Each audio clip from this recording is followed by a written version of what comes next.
صباح الخير. بصوا يا جماعه، مش اي حد مشهور او اي حد ناجح ناخد كلامه ونصايحه فور جرانتد، يعني امر مسلم بيه، لازم نفكر فيها يعني.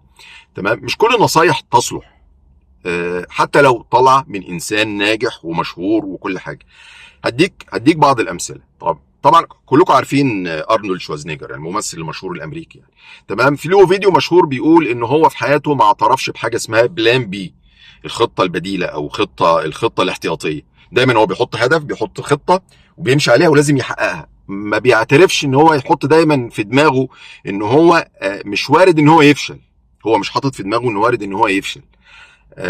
ودايما بينجح في اللي هو بيعمله. فانا مش عارف نصيحه زي دي ممكن تفيد البشر ازاي. انا شايفها نصيحه هي صلحت ليه هو، هي نفعت معاه هو بس. تمام، انما لا تصلح لينا. يعني لازم نحط طبعا بلان بي، لازم احط خطه بديله وخطه الف وب وجيم ودال. دي ما نفعتش اعمل لازم احط سيفتي نت، شبكه امان. عشان كده وانا ماشي كده على الحبل كده ما بين جبلين، وقعت ما اقعش فوق، ما اقعش على جدور رقبتي واموت. لا، لازم خطه بديله، لازم سيفتي نت يعني. دي نصيحه تصلح لهذا الشخص، ما تصلحش لاي حد تاني. شخص تاني مشهور، كارلوس غوسن، اللي هو اشهر شخص في صناعه السيارات، وكان السي او بتاع رينو وبتاع نيسان، اللي هو له الموضوع المشهور اما هرب من اليابان. حاولوا ان هم يلفقوا له قضيه في اليابان، وهرب في تابوت وراح لبنان يعني.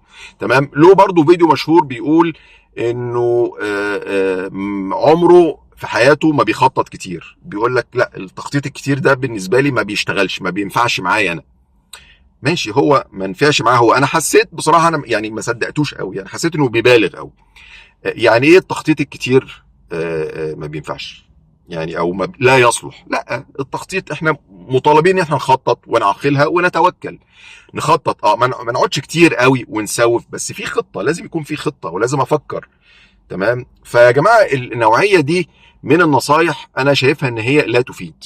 وما تاخدش كلام اي حد كده. هو الشخص الوحيد، الانسان الوحيد اللي كان لا يؤخذ منه ولا يرد هو رسول الله، مات من اكتر من 1400 سنه. بعد كده كل الناس يؤخذ منها ويرد.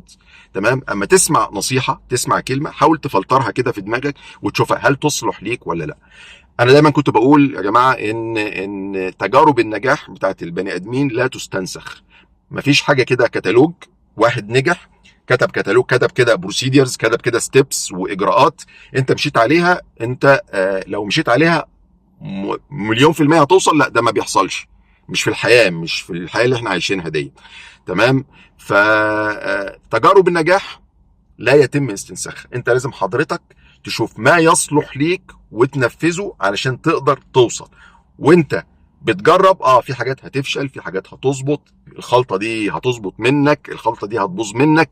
فلازم حضرتك تفكر في يا جماعة. يعني ايه، ناس متخيلة ان هم ممكن يستنسخوا فكرة ستيف جوبز وايلون ماسك في وجوجل والحاجات دي. الحاجات دي اللي هو ايه، ان انا اعمل مشروع في الجراج وهغزو بيه العالم.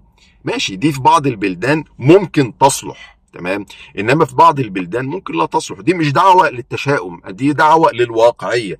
تشوف ايه الفكرة المناسبة لحضرتك في البيئة اللي هي حواليك، تصلح في البيئه اللي حواليك. انما ما تخبطش راسك في الحيط. هي فكره، عندك فكره مجنونه. تمام، الفكره المجنونه دي في بعض الدول بياخدوها ويتبنوها وبيرعوها لحد ما تنجح. في بعض الدول الفكره المجنونه دي بياخدوا صاحبها يودوه مستشفى المجانين.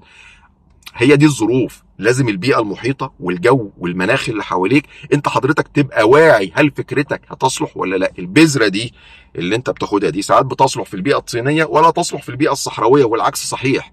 انت اعرف بذرتك الفكره دي هل هتنجحك ولا مش هتنجحك. مش عشان هي نجحت في حته ما لازم تنجح بالضروره. دي دعوه للواقعيه، مش دعوه للتشاؤم. ممكن فكرتك دي حضرتك لو عندك فكره مجنونه تاخدها كده في بلد ما، تروح تطبقها، تاخد كده اول طياره وترتب امورك وتروح تطبقها. انما ما تطبقهاش في بلد معين، لان هي يبقى محكوم عليها بالفشل. فنرجع تاني، مش كل الكلام وكل تجارب النجاح ينفع ان هي تستنسخ. مش كل النصايح تصلح لينا. لازم نفكر هل النصايح ديت هل تصلح لينا ولا لا. هل هي تقدر حضرتك تنفذها على ارض الواقع ولا لا. ماشي، وما تخبطش راسك في الحيط كتير. تمام. السلام عليكم.